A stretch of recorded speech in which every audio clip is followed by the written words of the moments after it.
Good evening, I'm Nima and this is Forum Daily for Monday, July 4th. We begin tonight with a ranked list of airport delays. Canadian Airlines and airports claim top spots over the July long weekend.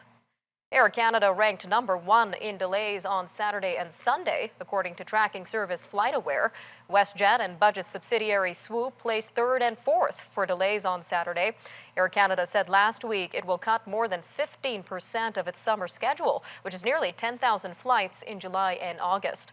This comes as the country's aviation network sags under an overwhelming travel resurgence. Meanwhile, Canadian diplomats are closely monitoring a case involving a Chinese-Canadian billionaire due to stand trial Monday in Beijing. Xiao Jianhua vanished from a hotel room in Hong Kong in January 2017. Authorities have never disclosed possible charges or confirmed whether Mr. Xiao was detained. His disappearance came as the ruling Communist Party was stepping up efforts to pressure people wanted in corruption cases to return from abroad to stand trial. This fueled fears that Beijing might be abducting people. Weeks before a planned reconciliation trip to Canada, Pope Francis is responding to resignation rumors. The pontiff says the idea of retiring at the end of the summer has never crossed his mind.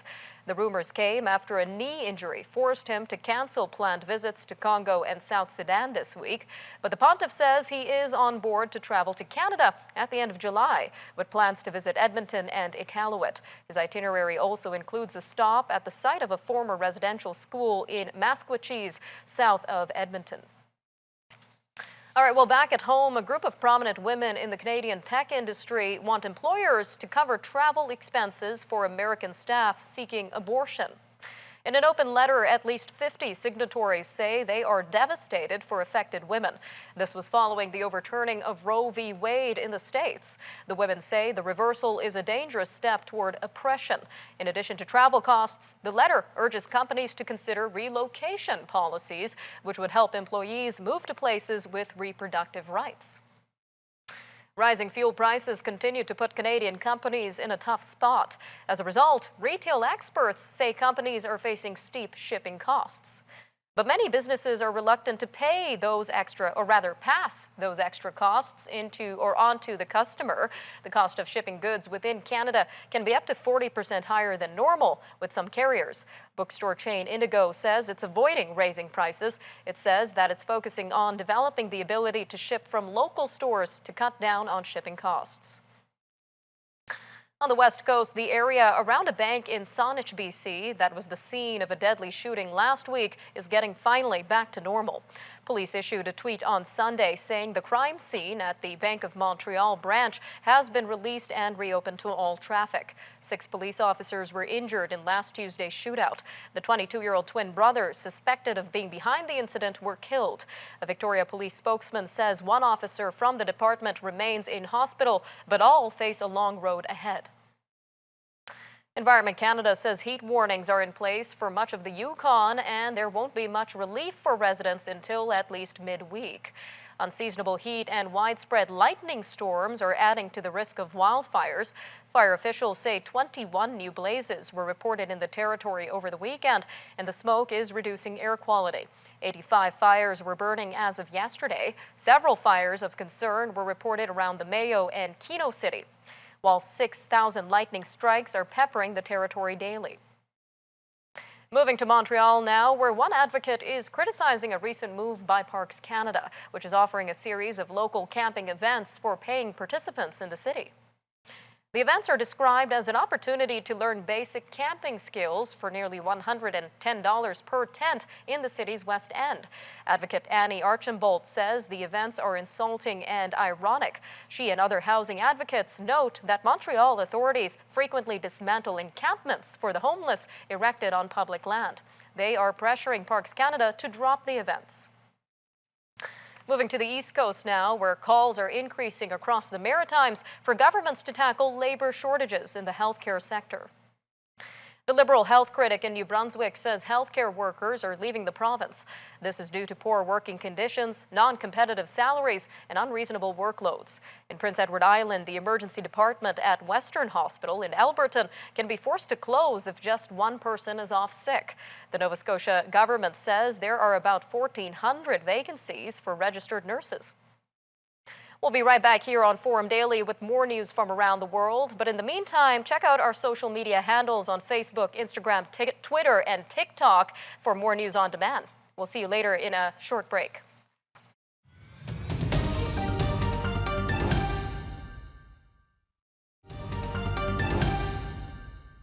A Chinese-born Canadian tycoon is expected to go on trial in China today, 5 years after he vanished from Hong Kong during an anti-corruption crackdown. A government statement says Canadian diplomats are monitoring the case of Xiao Jianhua closely. Mr. Xiao, the founder of Tomorrow Group, vanished from a Hong Kong hotel. This was during an upsurge of prosecutions of Chinese business people accused of bribery and other misconduct. Authorities have never confirmed whether Mr. Xiao was detained or disclosed any possible charges. His disappearance came as the ruling Communist Party was stepping up efforts to pressure people wanted in corruption cases to return from abroad to stand trial. This fueled fears that Beijing might be abducting people. Well, joining us now to tell us more about this case and its significance to Canada is Dr. Charles Burton, China expert and senior fellow at the Macdonald-Laurier Institute. Dr. Burton, welcome back to Forum Daily. Now, Mr. Xiao was allegedly kidnapped by Chinese agents in January 2017. So what do we know so far about his prior disappearance? Well, it was a shocking event at the time because Mr. Xiao had been living in a suite in the Four Seasons Hotel in downtown Hong Kong with a large group of all-female bodyguards. And then Chinese agents came to the hotel with a wheelchair and a large suitcase, and shortly thereafter left with Mr. Xiao in the wheelchair covered with a blanket. Our understanding is that he was then put in a boat and shipped back to China, although the Chinese government deny that. But then once he disappeared from the Four Seasons Hotel, we weren't able to have any information on where he was and what charges were laid. He just vanished. Sounds like the events in a movie, Dr. Burton. Now, why was he targeted by the Chinese government in the first place? Well, Mr. Xiao was involved in a lot of financial and insurance businesses, and he really, was seen as a kind of banker for the Chinese communist elite to enrich themselves. So he has close associations with the current leader, Xi Jinping's elder sister, Qi Qiaoqiao, who had, when Mr. Xi came to power, sold a lot of her assets to Mr. Xiao, presumably at a generous profit for her. Someone who, subsequently we found out through reports by Bloomberg and the New York Times had hundreds of millions of dollars in Hong Kong and elsewhere. And more significantly, he was involved with the clique of Mr. Xi's rival, Jiang Zemin, particularly the former fourth-ranked member of the Politburo, Jia Qingling, and a man who might have been the successor to Mr. Jiang, Zheng Qinghong. So, Mr. Xiao knows a lot about the dubious dealings in enormous sums of money of people who are associated with the most senior levels of the communist regime. And therefore, I think, they would like to have him give evidence against Mr. Xi's rivals and not to talk about his dealings with Mr. Xi's own family. And this is the fact that it's coming to a close now is probably related to the upcoming Chinese Communist Party Congress, which should be taking place in the fall. And we know Mr. Xiao is a Canadian citizen. We mentioned Canadian diplomats are watching this case very closely. So what is the significance of this case to the Canadian government and Canada as a whole? I think it's enormously concerning to us that the Chinese government have refused to allow the Canadian authorities consular access to Mr. Xiao as a Canadian citizen. Under international law, we should have been informed within 48 hours of his arrest, informed of the charges against him, and allowed access to him in prison to see that he's in good shape and to assist him in obtaining defense, and that Canada should be allowed to attend any judicial procedure against him. The Chinese government has denied all of this, and it really calls into question the status of the 300,000 Canadian citizens in Hong Kong. If they are of Chinese ethnic origin, will the Chinese government refuse to acknowledge that they are, in fact, our countrymen, our co-nationals, Canadians? All right, Dr. Burton, we've got a quick 30 seconds left here, but what are you keeping your eyes on as this case unfolds? Well, I'll certainly be interested to see if it gives us any further insight into corruption at the senior levels of the communist regime. But my guess is that we won't have any access to any of the genuine information that Mr. Xiao may have about that regime and the people associated with it at the highest levels. Lots of unanswered questions. Dr. Burton, always great having you on Forum Daily. Thank you again for your time today. Good to speak with you. Coming up after the break, we'll be taking a look at rising food prices and how you can go to the grocery store without breaking the bank. Stay with us. Forum Daily will be right back.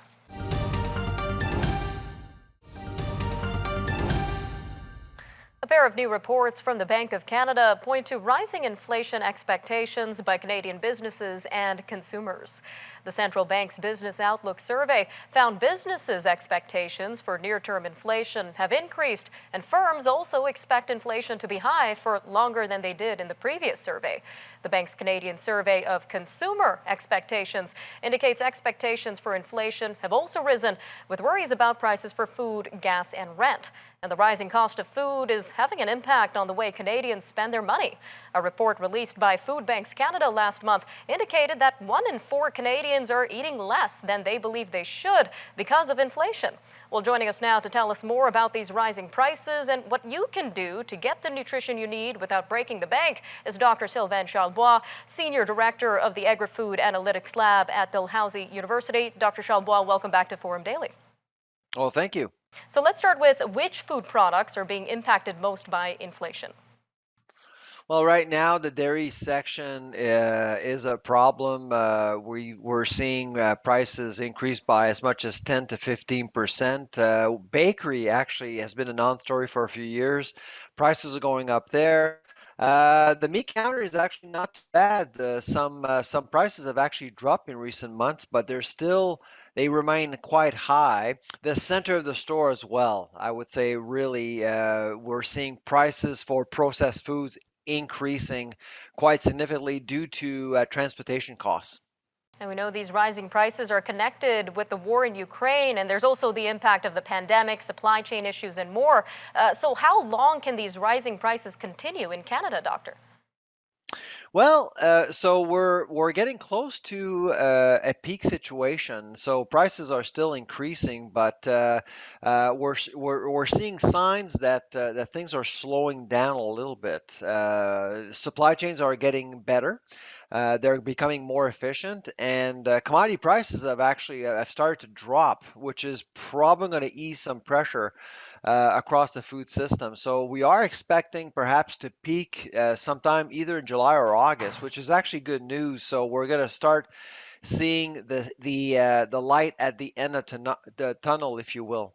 Well, that's good to hear, Dr. Charlebois. Now, I want to jump to the survey from Food Banks Canada. 1 in 4 Canadians are eating less than they believe they should.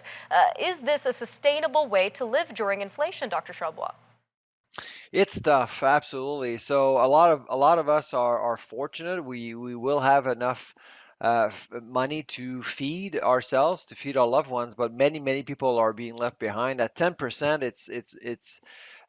the food inflation rate is quite violent for a greater number of people. We are expecting the food insecurity rate to increase in Canada, unfortunately, for two reasons. One, there's the cost of food has gone up, but also there's less food diverted towards food banks because we're trying to rescue food as people, and of course companies are also trying to rescue food. So food waste is dropping, but at the same time there's less food given to food banks.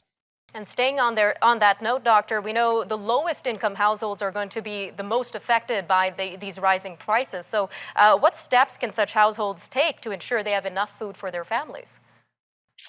Well, so first of all, eat what you buy as much as possible. There are apps out there you can use to rescue food as much as possible. They're available anywhere in Canada, and those apps would include apps like Food Hero, Flash Food, Too Good to Go. Those are really popular apps. Allows you to actually have access to food that are at a discount, and I'm talking 30, 40, sometimes 50% off on meat and dairy products. So those sales are pretty significant. So I would take advantage of that. And of course, if you go to the grocery store, make sure you know exactly how much you should pay for certain items on your list, because if you don't, then you're likely to spend way more money than you should. All right, Doctor, just about 30 seconds left here, but are there any steps that our officials can take to support Canadians when it comes to food prices? Well, obviously, taxes are a big issue right now. I think I would focus more on the revenues side of things. The cost prices are prices, but on the revenue side, I think it's time for us to have a conversation around a guaranteed income for citizens in Canada, and of course, taxes on processed foods are certainly something that we need to look into as soon as possible. Dr. Charlebois, always great having you on Forum Daily. Thank you again for your time today. All right, take care. Bye bye. Stay with us. Up next, we've got more news from around the world as the gunman from this weekend's shooting in a Danish shopping mall appears in court. And Russia declares victory in Ukraine's Luhansk region. We'll have these stories and more coming up after the break.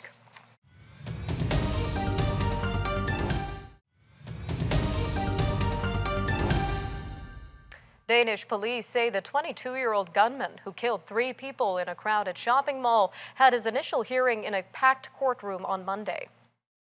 Authorities filed 3 preliminary charges of murder and 4 of attempted murder. The suspect will be held for 24 days in a mental health facility while authorities investigate the crime. Police say the gunman acted alone and appears to have selected his victims at random. The victims were a 17-year-old boy and a 17-year-old girl from Denmark and a 47-year-old Russian man. Meanwhile, Russian President Vladimir Putin has declared victory in the eastern Ukrainian region of Luhansk. Russian officials say the operation was completed yesterday. This comes after Russian troops overran the city of Lysychansk, which was the last stronghold of Ukrainian forces in Luhansk. Mr. Putin's declaration came as Russian forces were trying to press their offensive deeper into eastern Ukraine, this with more efforts in the Donetsk region, where they already control half of the area. Donetsk is one of the 2 regions that make up the country's eastern industrial heartland of Donbass. All of this comes as Ukrainian President Volodymyr Zelensky says the reconstruction of his country will become the common task of the entire democratic world after the war with Russia ends. The video comments came at a Ukraine recovery conference in Switzerland on Monday. Ukraine's Prime Minister Denis Shmyhal laid out a $750 billion 3-phase recovery plan, which focuses on immediate needs, fast recovery, and long-term reconstruction. He said up to $500 billion in frozen funds belonging to Russian oligarchs and others should help pay for it.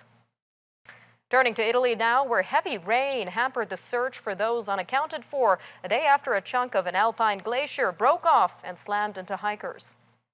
As many as 13 are missing after the avalanche from the Marmolada Glacier. Italian state TV said a body was located on Monday. This raises the known death toll to 7. Italian news reports said so far 4 victims have been identified in a morgue, which was set up in an ice rink in the resort town of Canazai. State TV reported that 3 of the dead were Italians, while the 4th was from Czechia. With conditions too dangerous for rescuers and dogs to search the slope, drones were being used for most of Monday morning. In China, rescue teams searching for missing crew members from an engineering ship that sank during a weekend storm have saved a 4th person and recovered 12 bodies. Chinese officials say the crew member rescued on Monday is in stable condition. 3 other members of the 30-person crew were rescued on Saturday. Officials are attempting to identify the 12 recovered bodies. The vessel, a floating crane, was hit by the tropical storm on Saturday and snapped in 2 before sinking. Moving to Australia now, where more than 30,000 residents of Sydney and surrounding cities have been told to evacuate or prepare to abandon their homes. This comes as Australia's largest city faces more severe flooding. Days of torrential rain have caused dams to overflow and waterways to break their banks.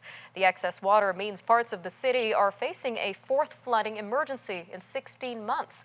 Emergency officials said Monday the current flooding is likely to be worse than the others and affected areas that were spared in earlier floods. Some places received 3 feet of rain in the past 24 hours. Rain is forecast all week. U.S. officials have concluded that gunfire from Israeli positions likely killed Al Jazeera journalist Shireen Abu Akleh. But the State Department also said Monday there was no reason to believe her shooting was intentional. The finding was in a statement from State Department spokesman Ned Price. It came after what the U.S. said was inconclusive tests by independent ballistics experts under U.S. oversight of the bullet fragment, which was recovered from Ms. Abu Akleh's body. A new type of plastic has been created by researchers in Switzerland, and it's made entirely from organic plant waste. The new easy-to-make material is set to become a potential game changer, as it can be used in everything from packing and textiles to medicine and electronics. In order to make this plastic, scientists essentially cooked wood and other non-edible plant material using inexpensive chemicals to make a plastic precursor. The sugar structure stays intact within its molecular structure, which makes the chemistry much cheaper than other types of plastic alternatives. These findings were published in the Nature Chemistry journal. All right, I'm Nima Rajan, and that'll do it for your look at national and international news for today. Remember, for more news on demand, you can always visit our website at thenewsforum.ca, and make sure to follow our social media handles on Facebook, TikTok, Instagram, and Twitter. You can also watch all of our commentary, programming, and interviews on the News Forum YouTube channel. Thanks for joining us on Forum Daily News, and we'll see you next time. Take care, Canada.